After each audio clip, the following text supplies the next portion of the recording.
if their work doesn't fit yours, don't take on something that is going to create more stress, and then it will end up being the ruin of a relationship down the road because you took on a grant that really didn't make sense for your organization.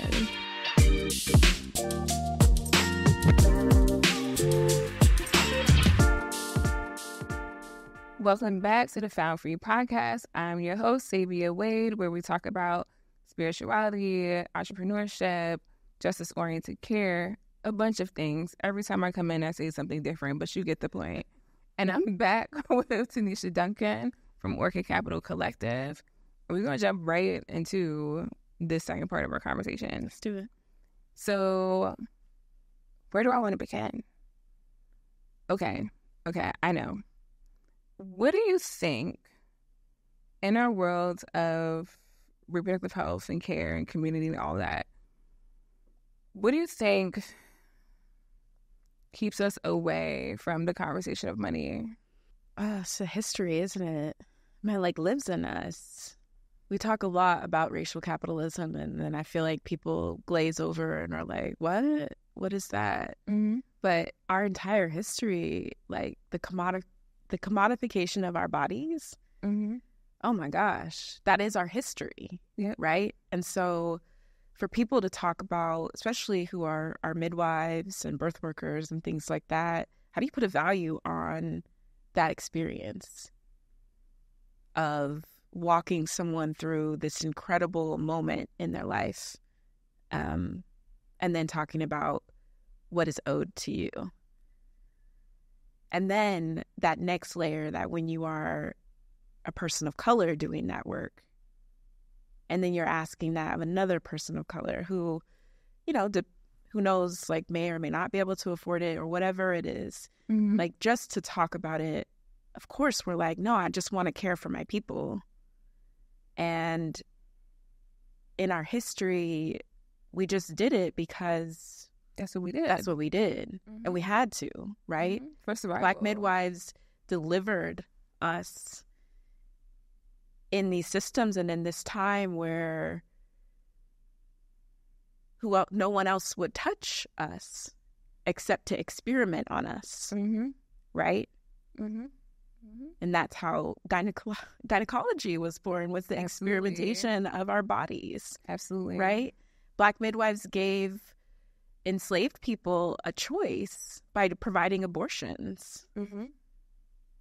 And when they wouldn't let us in their hospitals, who was delivering our babies? Who was caring for everybody in the community? Because can we also say it's not just about birth. Yeah, it's not just about reproductive health care. It's about preventative everything. Care. It's about everything. If someone had a ailment of any kind, you were going to a midwife. Right. If even you were just going for your regular checkup, you were going to a midwife. They were doing holistic, whole body care. That's the first time I ever entire family got care from a midwife, was gynecological care.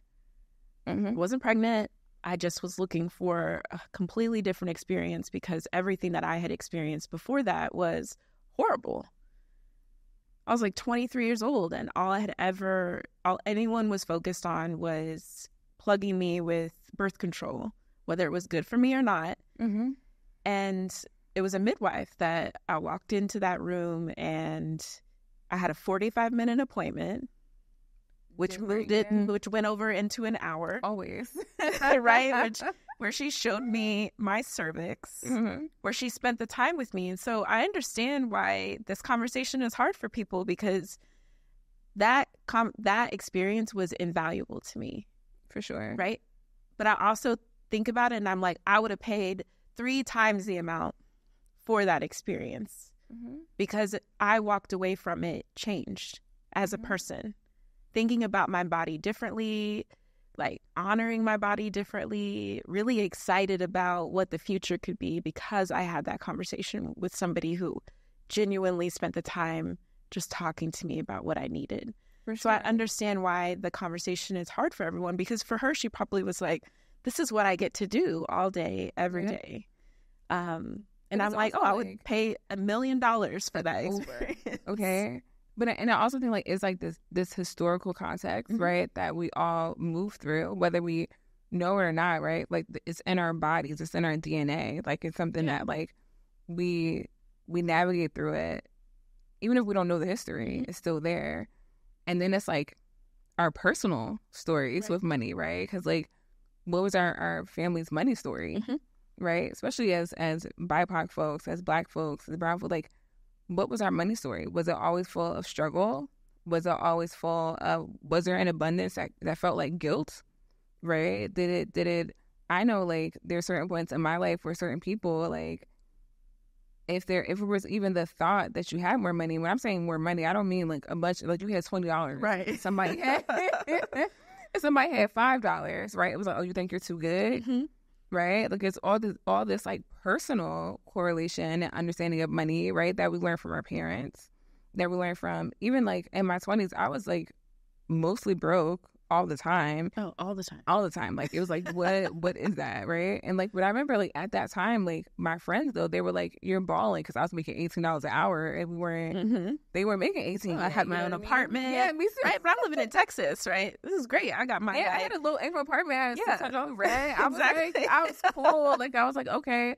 But I think it's like also just like, all right, like that historical context, and then comes that personal context, and then you put it in care work, which feels like one work that most of us feel called to do and want to do, but then feeling this guilt of like, but I have to pay my bills. Right. Well, we want to be better than the system. And if we're creating a barrier that is about money, then we're no better than the system, right? So I think it's like, it's so many things combined, but I will say that the personal money stories is the part where it shows up the most, because a lot of the ancestral stuff, like, unless you've done that work, right? Like, you don't know that it's pouring out of you and it's coming through.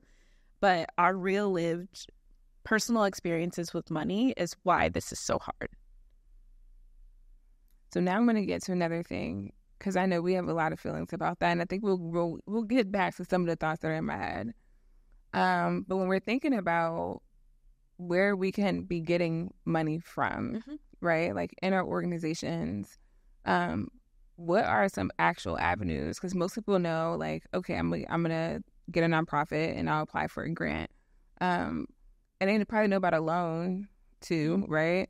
But what are some like revenue streams or ways that we can think about like getting money? Like, where can we be applying? What does that actually look like?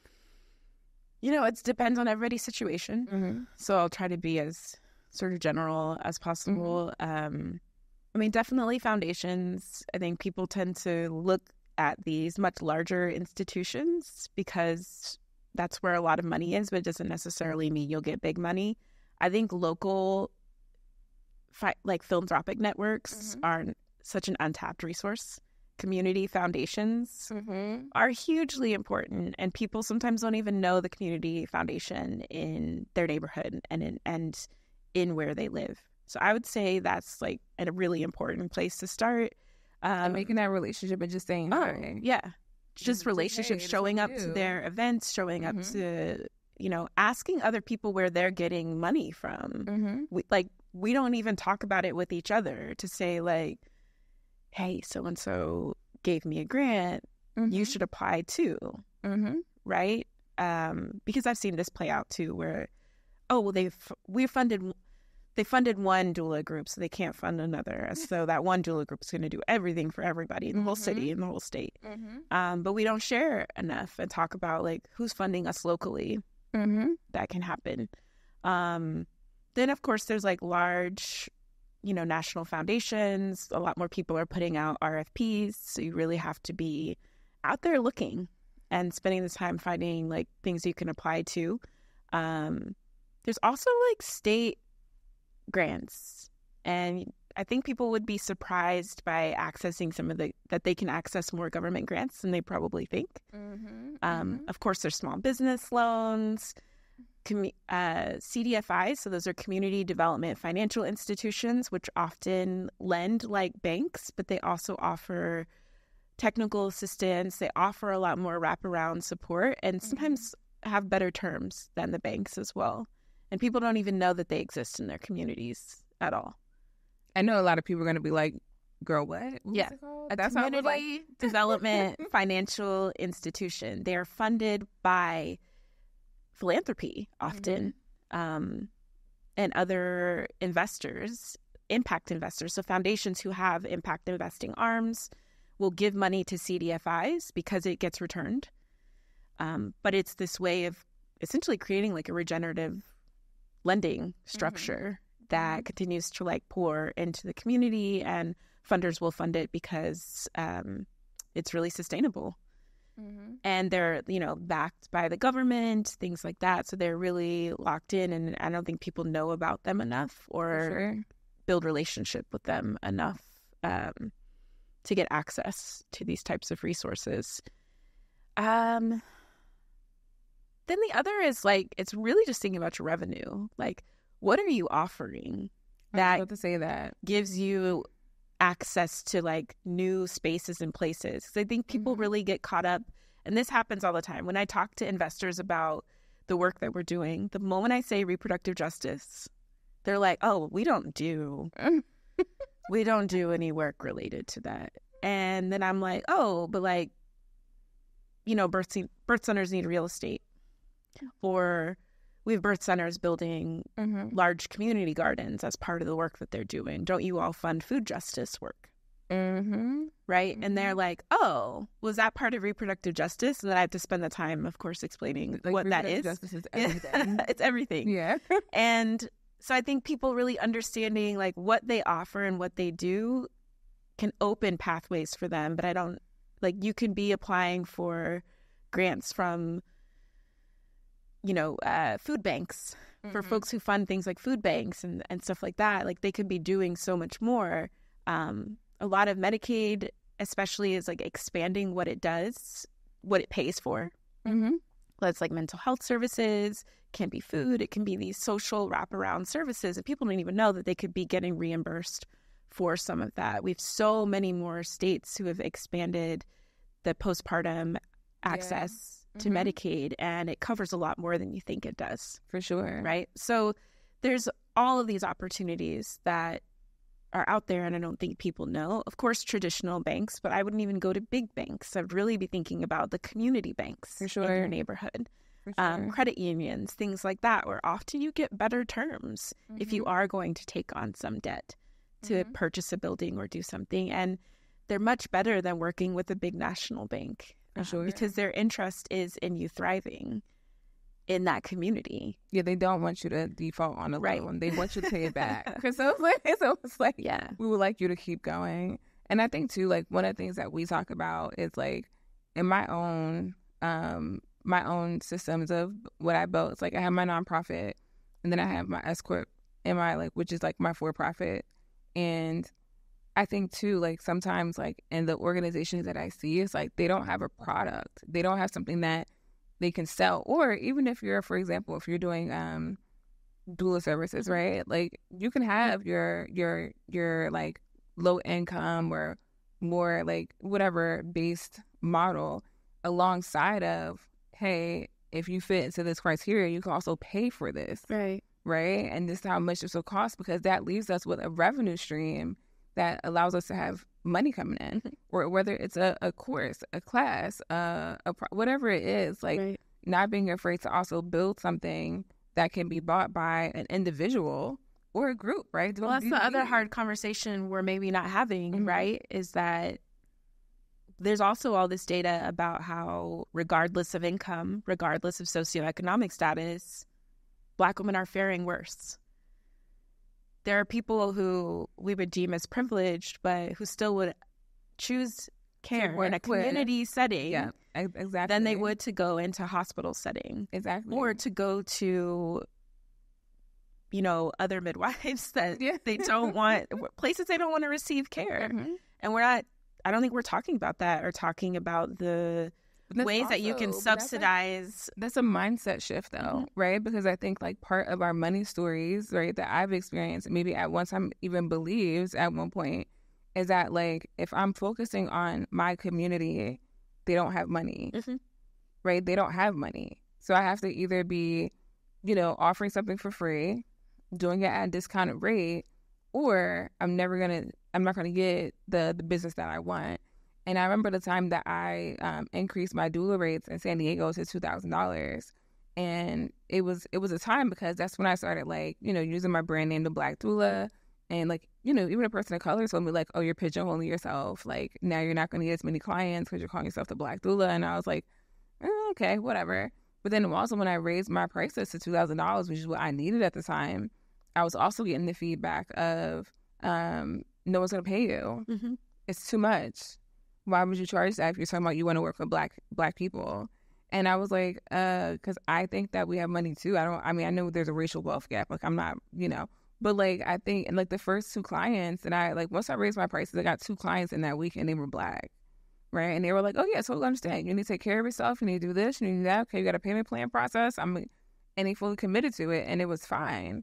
And I think, like, even that has to be something that we kind of work through, of, like, we can create, like, whether it's a nonprofit structure or just a way of giving back to our community, that there's also people who look like us, who want to work with us, right? And want to be in this space, regardless of where they sit on their financial line or whatever.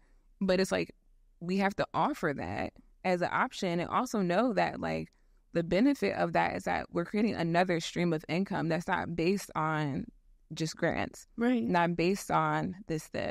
And even, like, so imagining, like, what if 25% of your client base paid for the other 75%, like, subsidize that almost completely? Then what does that give you the opportunity and option to do? And it's like, can we even imagine that could be possible? I think it could be. It can be. And I think even building relationships with, like in BADT, which is my for-profit side of my business, like, you know, obviously we are course oriented, so we have a lot of individuals who buy our courses, and that's fine. We're in year 5 this year, and now we're, like, being way more expansive about, like, B2B, meaning business to business, right? Because we're like, we know, just like y'all know, that is stuff that's in your organization that can't be duplicated. Oh, for sure. That they're looking for. Oh, right? Yeah. That they can't create on their own. Well, that's the other thing contracts. Contracts are a huge revenue source, and people are like, oh, well, what do you mean? I'm like, how many academic institutions, healthcare systems folks are reaching out to y'all because what did they do? They went and got this federal money because they were able to access those resources, but they don't have anyone internal who can actually lead that work around equity, whatever they're calling it. And they need someone to come in and do it. And they're asking you, what are they offering you to do it? How much did they receive? And what pennies are they offering you in order to come in and do this work that makes them look good? It doesn't necessarily, what does it do for you? And people are like, oh, I hadn't even considered that. I'm like, you could really, this is the important part of the self-determination and the sovereignty in the work, is that when you invest in folks, we show up really differently to a conversation about a contract. For sure. Because you can start naming, like, first of all, how much am I getting paid? How long are you using this content? Right. What's the shared value? If we are under budget, how do we, like, are we splitting the shared value? Like, just that language, too, to ask those questions. Or feeling like you can ask those questions, right? Like, I'm always talking to people, and they're like, oh, well, you know, I had a conversation with a funder, and this is that. And I'm like, well, what's this? What's that? What's this? What's that? And they're like, oh, I didn't even ask those questions. And I'm like, do you know that you can?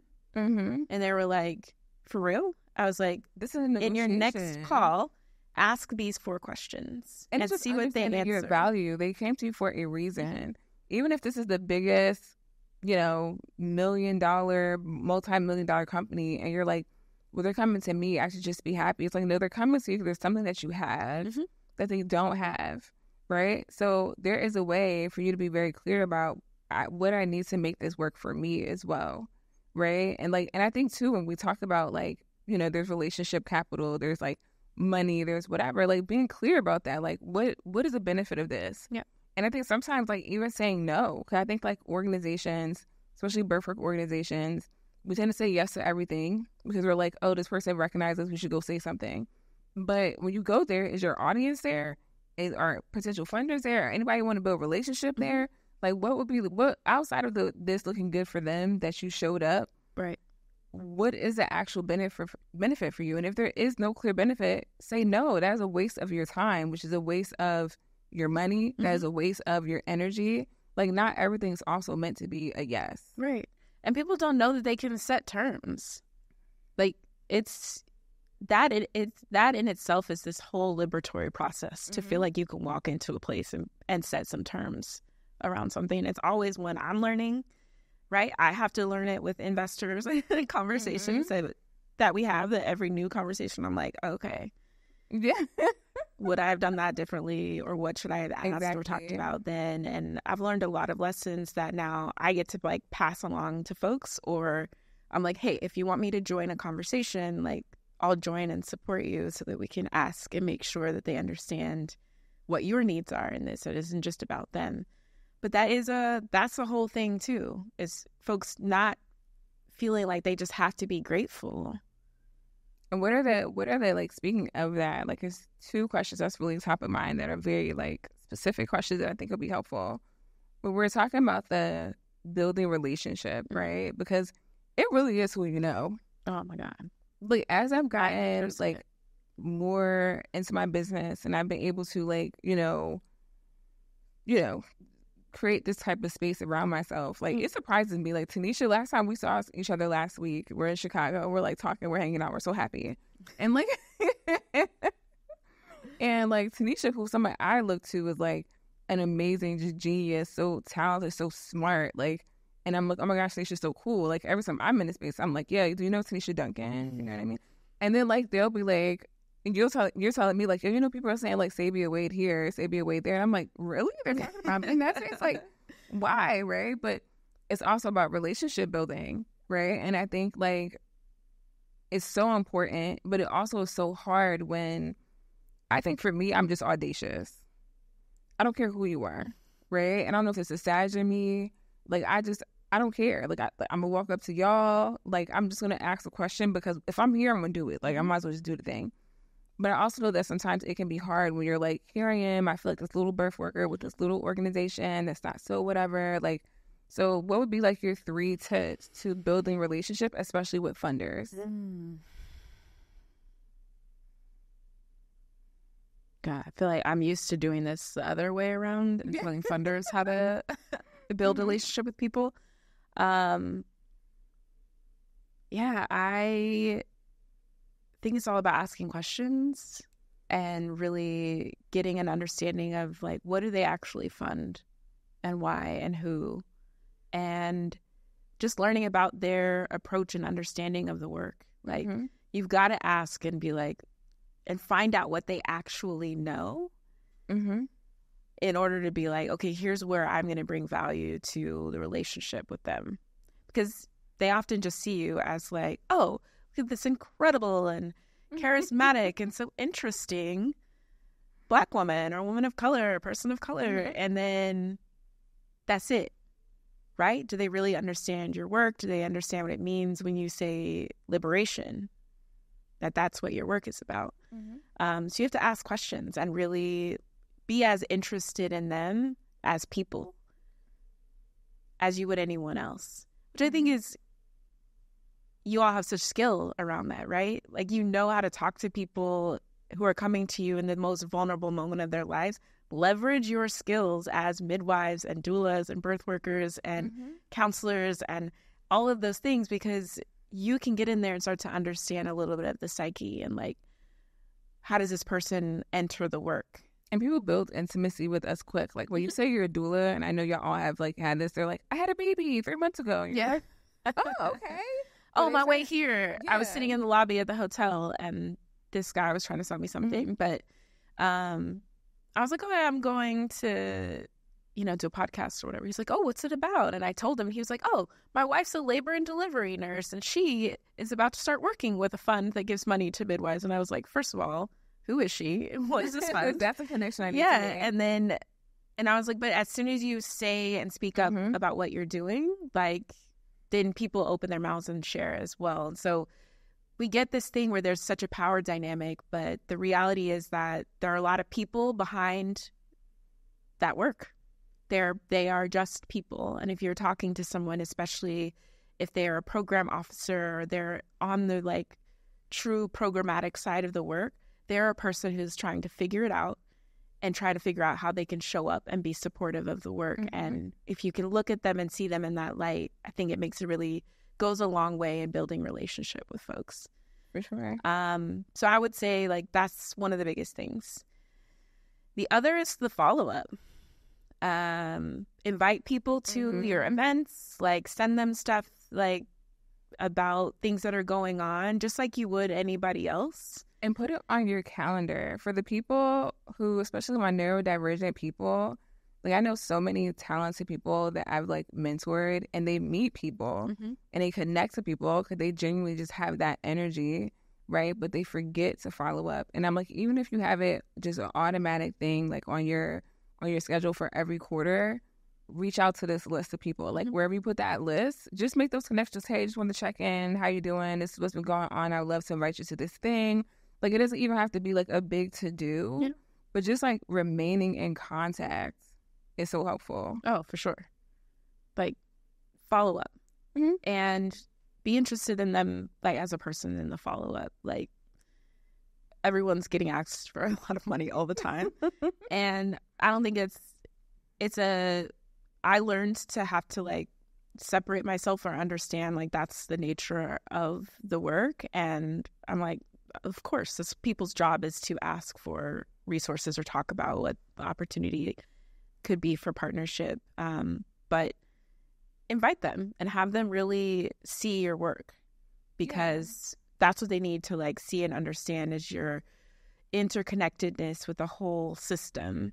Because or they'll put you in a category of just being this one lone organization, and seeing you as part of a system is also like very important. For sure. It made me think about like when we were talking about like building a relationship. This is probably kind of funny, but not funny at the same time. So please don't shade me. But like one of the things that bothers me is never that people ask for money, right? Because I get people that like they be going through shit, like, and they're like, oh, can you donate to this or donate to that, right? Like, of course, like life be happening.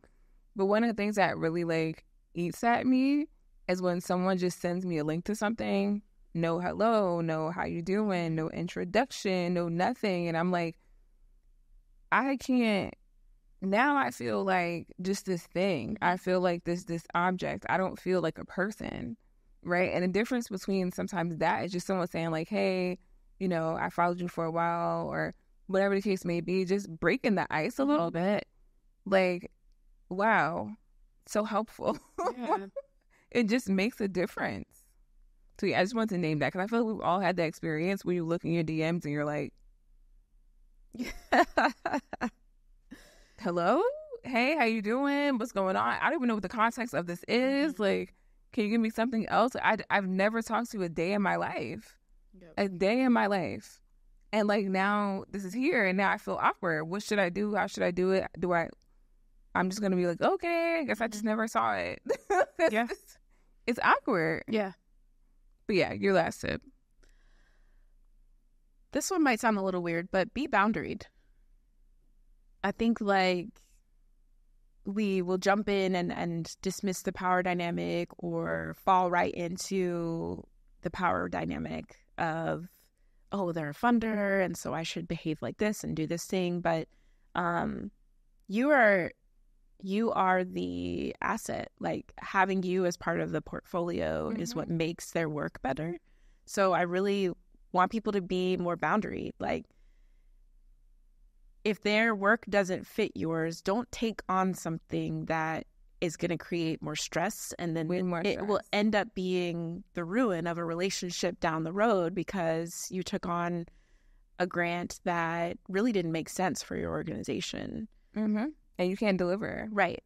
And if you deliver, it's going to be subpar. But if you have a good relationship, then eventually, or even within some time, they may figure out how they can finagle their own expectations internally to fit your work. And so be honest about who you are, about the work that you're doing, and be boundaried to not let like someone else's mission creep into yours.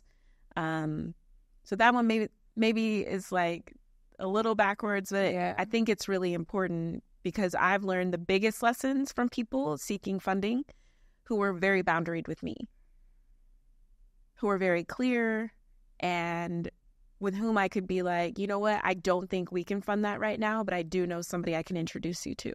Exactly. And ask them those questions, right? Who else would fund our work? Who would you introduce us to? And talk to your other, like, if you know somebody who's getting funded by them, ask questions beforehand and ask for introductions because that goes a long way too. And I think and then it opens the door where we're actually working and supporting each other instead of like.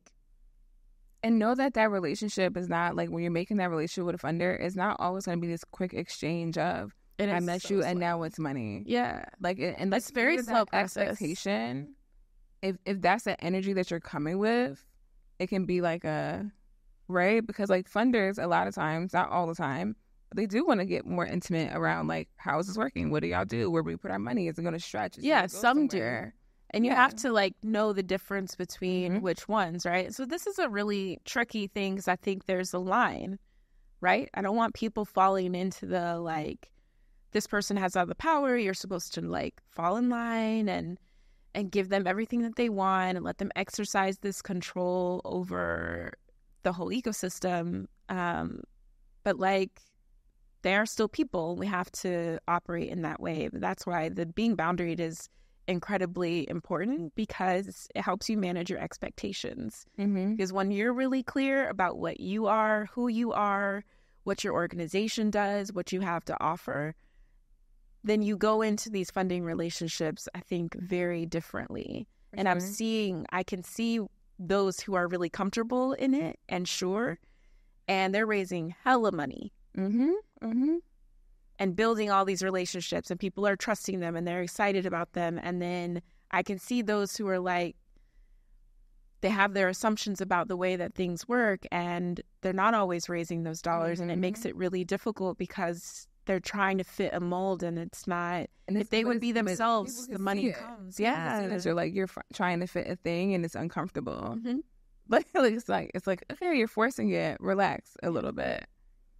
So one of the things I love about Orchid, I don't know how much I can say. I mean, I know what I can say, but like we've always been in conversation about like how could we work together, like, and so we've talked about different ways that like I could work to help with the Orchid system, right? And so one of the things that we said in our last conversation that I really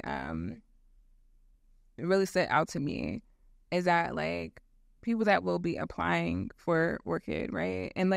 And I'm saying this because I feel like when people hear about like, okay, this sounds great, Orchid Capital, like whatever, but I'm not ready. I can't apply to that because I don't have this, I don't have that, whatever the case may be.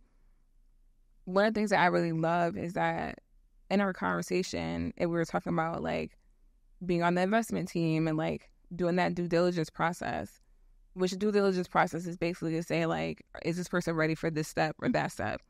And that a lot of times in maybe more traditional models of venture, if you don't feel that due diligence in a way that makes sense, it's kind of like we just don't work with you. Like it's just, okay, it's done. We're okay, not gonna come back where you can get this together, right?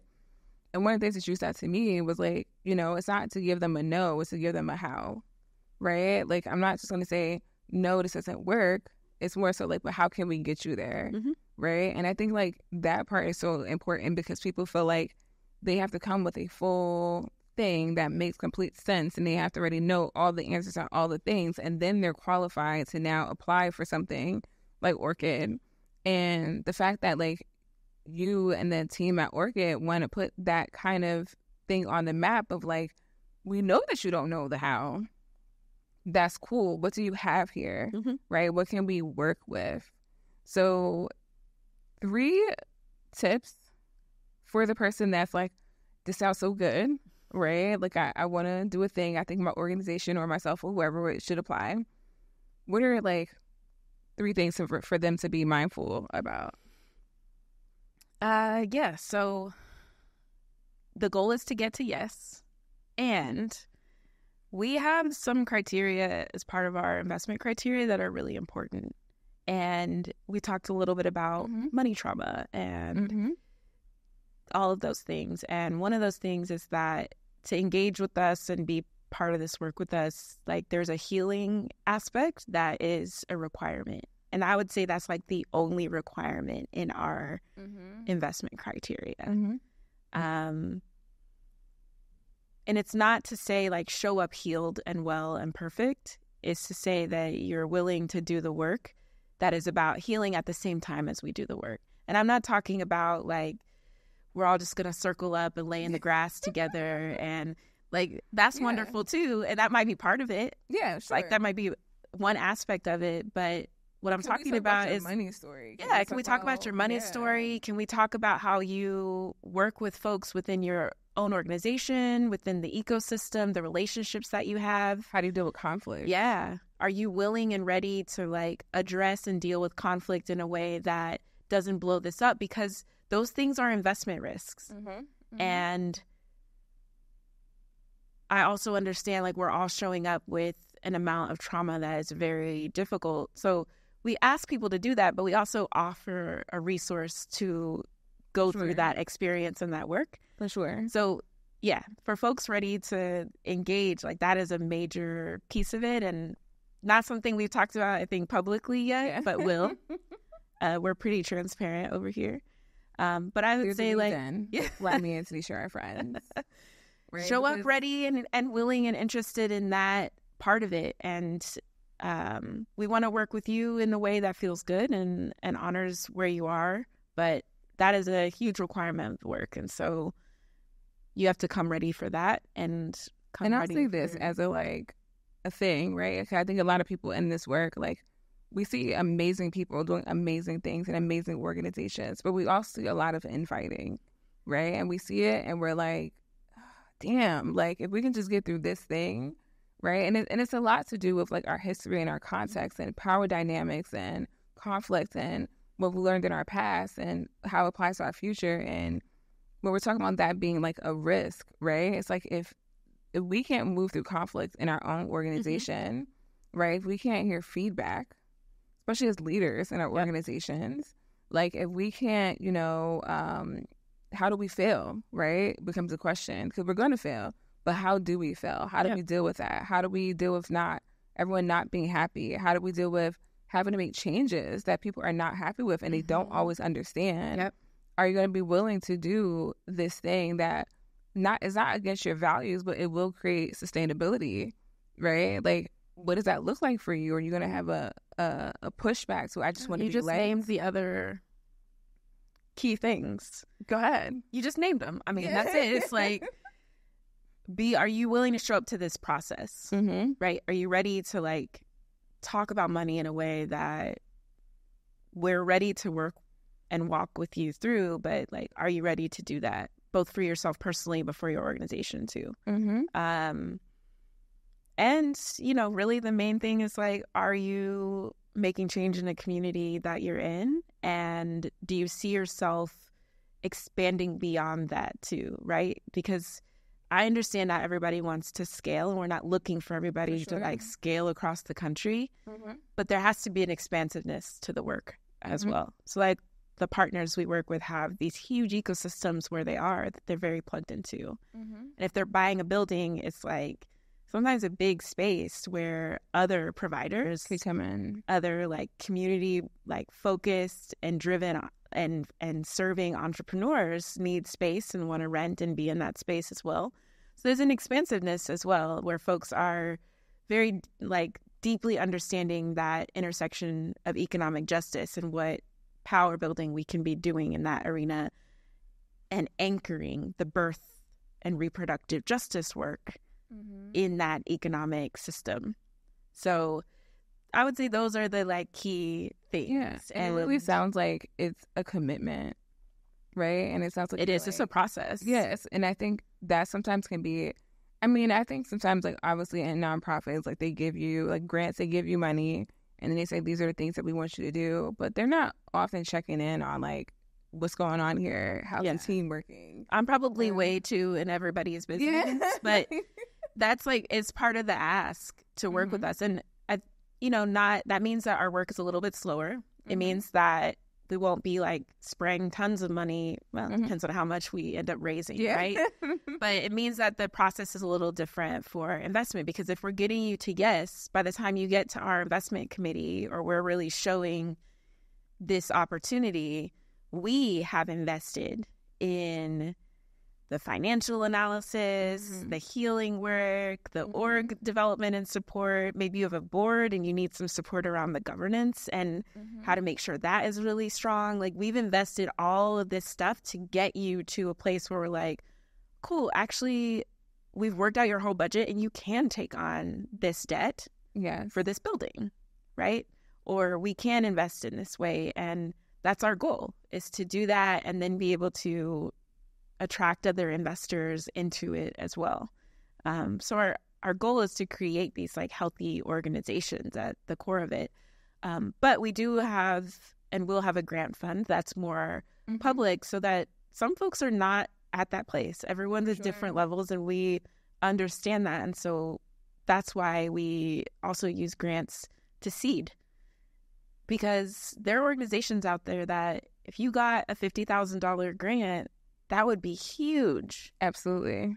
If you get a $10,000 grant, that would be huge, because some people are really doing it on their own spare and it's money. So hard. Like, one thing I would say too about, like, that kind of seed stage, especially, like, if you have an organization that's a nonprofit or is, like, I know when we first started my nonprofit, like, we had got funded and we had a $50,000 grant. That was like a 5-year grant, right? And so that was, like, our first grant, and it was, like, the most amazing thing. I couldn't pay myself, but I can pay doulas to do stuff, right? And I just remember also at that phase, because we were in, like, year 1 when this happened, like the end of year 1, and we already, like, we were doing all this free stuff that, like, that brought them to us. Like, instead of us creating a doula program, we'll just give you the money for it. We're like, okay, great. But when I started to look, I was like, oh, now I'm feeling like, I'm feeling adventurous now. Like, you got some money. We're gonna get some more of this, right? And when we're looking at, like, grant opportunities, everything was like, you had to have been running for a year or so, and you have to already show that you know how to do this, and you have to show that you made this much impact. And I was like, how am I going to show that in this first beginning stage? Like, we didn't have no money to begin with. We did some of the work, like, luckily, like, we were able to move through some of it and prove something, but it was like, that's really hard in the beginning, where you're in that seed stage and you can't really apply for this grant because they want you to show a certain amount of work that you've done, but you're like, I didn't have the funding to do that kind of work. So where am I? Should I go get a loan? Because I need some type of something, or I have to ask people to do everything for free for the first initial few years. Luckily for us, it's 1 year, but, like, for some people, it's many years, right, before they get, like, the consistent funding that they need.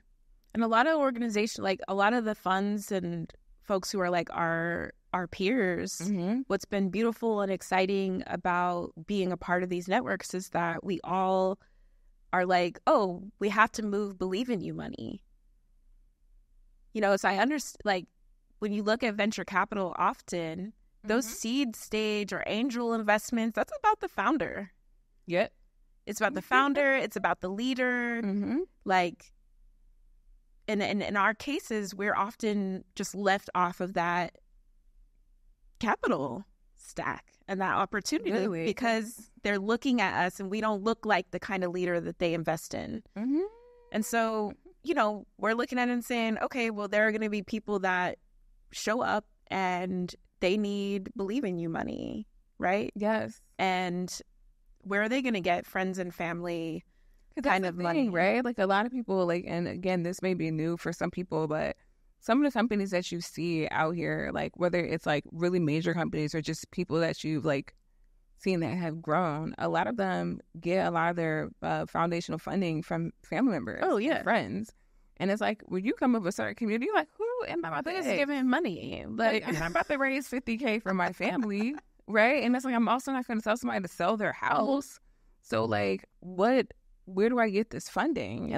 And I think that's the thing that I would also love to leave people with, is just like, when you look at a person or an organization or whatever that you feel like is successful, look into their foundational, like, see if you can find out how they started. Mm-hmm. And a lot of times you will be surprised at how much privilege a person probably started with, how much they were able to access something so soon, so early. It's kind of like when you're looking at HGTV and the person's like, I bought a $1.6 million home. And then they ask, like, what, you know, they have the list of like what they do. And they're like, we're both teachers. And you're like, your income is like $40K each. So how the fuck did you get this $1.6 million home? And then you learn about things like inheritance, right? And the disparity of inheritance. And that, like, a lot of people of color don't have inheritance. So it's like, then when you think about that, you're like, oh, this is how they got here. Or you learn that their family member was in venture and was able to quickly get them this beginning thing. Or you learn that, like, you know, they were able to get this easy, low interest loan that started them off. So even like that awareness that, like, because I think sometimes, especially us, so people that look like us, feel like, oh, I'm not able to do this thing, or it's so hard for me. And it's like, the system was built in a way that doesn't support it being easy for you. And like the things that someone would say, I remember the first doula training that I wanted to go to years ago, and it was expensive. It was like $1,400 or something like that. And I definitely did not have that money. I was like, living in San Diego, I'm broke. And she was like, oh, it's just like extra family. You're like, the family I'm supporting with whatever I have. Yeah, like, what are we talking about, right? And it's like, even that, like, so just like really be mindful that, like, you're not failing. No, not at all. Get this thing up, or you're not. There's literally a systemic issue that has created blocks around your ability to be sustainable, your ability to have access to funds, and funds that to even have access to good debt, right? Like, well, and you know, and then there's this other layer that the folks coming from this work, like, to me, also have the opportunity to be in the seat I'm in, right? Like, that's what I could never have dreamed or imagined, that to get to this place, and we need more of us moving money to places too, because I was able to go into a foundation and be like, no, I don't have a whole track record for this organization, but we're going to fund them because this is why they matter to an ecosystem. And I understand the ecosystem enough to know that we should fund it. And now those organizations are thriving from the initial, and I worked at a small foundation, like, in comparison to so many others, right? Now all these organizations are thriving. Many of them were able to secure like giant, like, multi-million-dollar grants and investments now because we gave them a $50,000 or $100,000 grant. Yep. It just makes a difference, and I hope that funders and other people see, like, those small amounts in the beginning of something make a difference. And the moment that people have some money at the table, you can raise more. So the whole, like, takes money to make money is very real. Yeah. Like, you get that first funder and people are like, oh, that foundation give you funds? Now I'm going to give you funds. Oh, we will too. Yeah. And I think too, like, kind of like wrap up the space is like, one of the things that I like appreciate about our like friendship, and one, we met like knowing about each other, and they randomly like went to a conference, and I'm like, hello, you're Black. Hi. You're like, I heard about you. I'm like, oh, I heard about you, girl. Like, okay. Like, you know, nothing is coincidence, right? Because we could have been anywhere in the world. And I also think, like, in this conversation, we've been talking a lot about money and different avenues to money, and like our different experiences, and like navigating different workspaces. Like, you're like, I started working at an abortion clinic, and I just wanted to help people. Like, that's what I wanted to do. And I'm like, same. I started as a prison birth project doula, wanting to like help people. Like, I just wanted to be there. And like, I don't know. I don't know if you can say this, but I know for me, like, I never saw myself becoming an angel investor, getting into venture capital, being able to doing these internships, being connected to people that own and build and do this. I never saw myself like in this, especially because I don't have any college degrees. So that wasn't even my network. You know what I mean? Like, I didn't come from that. And so like, to be in a space where like I can call a certain person and be like, yo, like this is where you need to put money, or someone's asking me for my opinion, or, you know, people like you were like, hey, how can you help in this way? Because we, you know, like it's like anything is possible. It is. And, you know, I'm not like you. I wouldn't have gone up to you. I might have been shyly and weirdly off in the corner. Or we just happen to be in the same space. But the thing I'm learning so much about is to just speak up. Like, even if it's to one person, like what you do matters. The work, what you're building matters. Like, and somebody just needs to know about it and know about what you need. We need to ask for what we want and talk about our dreams and our visions and our goals and our aspirations out loud, because somebody will hear you and somebody will tell someone else. And I don't know how often, like, talking about Orchid, this is years and years in the making. And a friend reminded me when I finally like got the energy, the courage to be like, all right, I'm going to start this thing. She was like, oh, you were talking about this like so many years ago. Can you believe that you're doing it? And I was like, what do you mean? She was like, you talked about this exact thing. And then you went out and just like put the work in to get to this place. And I discount how much work this has taken at times. I'm like, I just have been doing it, right? Yeah. And to sit back now and reflect and be like, oh, wow, we're building this thing. It's far from built. But the more I talk about it, the more that I show up in rooms that I don't even know, with people reaching out to me, just this message of reproductive justice fitting in these conversations, it's happening. And so talk about your dreams, talk about who you are, be yourself. Like, that's what's drawing people in. That's what is going to help us build this world that for sure we believe in. And talk about them in the spaces that make you uncomfortable. Like, there's been many a times, like, I meant, like, reproductive justice and then venture capital. Exactly. People are like, okay, you're cute. Yeah, exactly. I mean, I've been in a lot of spaces, like, where, like, you know, where I'm, like, in the angel investing meeting. And, like, I could be on Zoom and I can, like, literally, you know, people are like, what do you do? And I was just like, oh, I'm a doula, whatever case may be. And they're all like, what is this?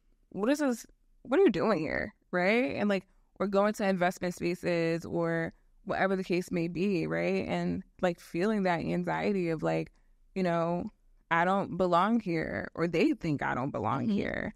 And even I remember I started my venture internship, and I was like, you know, because everyone's coming in, listen, this is your space more than mine. And they're like coming into all my fellow intern people, whatever. They're like, oh, I have a PhD in this and I have a master's in this. You know, everyone's like dropping all their like college lines of, you know, and I'm like, no, and none of that. I'm like, I got a business that like I'm like. I mean, you say it's my space, but I show up there with a very different background and learning experience than all of those people had, right? Like, I'm walking in the room with all these folks from all the Ivies and with these incredible credentials and experience in finance, and mine all comes from having no choice but to just do the work and be in it. And yeah, of course I went because I love to learn, to get some of the theory and, you know, to understand some of it differently or to be able to use certain language. But it has all come from jumping in and having no choice, which I know a lot of us do. We just show up to the work because we're called to it and we have to do it. Like, we don't have a choice. And that's how I feel. So I enter these spaces in the same way. And people underestimate me. And they always do. Always do. I was say they underestimate us, but then we leave that space and they're like, I know when I left my venture internship thing, like, anytime that they would announce that someone's opening a fund, they would just do it like, oh, they would always say it's me. And like, people were like literally approaching me like, whenever you're ready, like, I'll work for your fund. And I'm like, aren't you the one with the this, that, and the other? Like, I don't have that. Like, I'm not thinking about opening a fund right now. Like, but I think, like, it's the same thing for you. Like, people underestimate you, and now you're like, now I'm on someone's stage talking about this, and now I'm doing this, and now they're calling me in for this, because, like, they'll underestimate us, but we leave the space being those bitches, being the ones, because it's like you can have that knowledge, right? But the experience, the lived experience, the experiences that we have are so specific, and so like they teach you lessons that you like. Who's learning this, right? Like that it makes you such this like hodgepodge of things that like, yeah, you do come into the space like with that, like, you know, people are looking at you looking like, why are you here? But then they leave, they're like, oh my gosh, there's so much that I can learn from this person. And you should make them pay, and you should create boundaries around whatever that is. But I just like want like birth workers, especially who are in these community organizations, who feel like, you know, this is where I stop. This is where it ends, right? To be like, no, there's so much more expansion, whether it's expanding your own organization or taking the lessons that you learn and helping other people expand, whether it's going into similar work that you do, whether it's just building your own empire, like, and it doesn't have to be just with grants and nonprofit stuff. Like, it's so much to imagine. And like, if you ask questions and just be open and be receptive and work on yourself in the process, right? Like, because you only can be as open. You can only receive what you're open to. And if you're not open to sustainability, if you're not open to getting paid well, if you're not open to having security, if you're not open to being thinking about your retirement, what you're going to do, you can only receive what you're open to.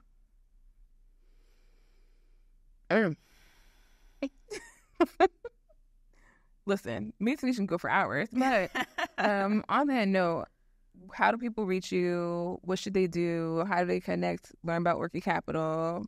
Yeah. Well, I don't personally have social medias. So follow us. We're on Instagram at Orchid Capital Collective, on LinkedIn as well. Those are the main places and spaces that we play, on Instagram in particular, if you're looking. And that's where we will share anything, like any open calls for funding, work that we're doing, just, sharing this narrative and talking about it. That's where you would find us. And then, of course, at our website, orchidcapital.fund.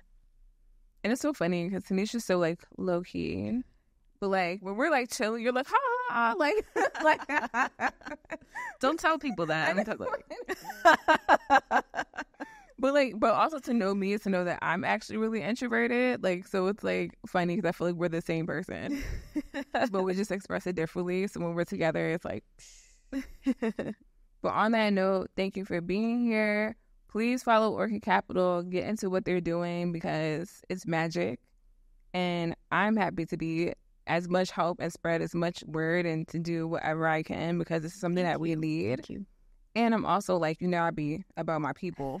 So on that, thank you for being here and we'll see you later.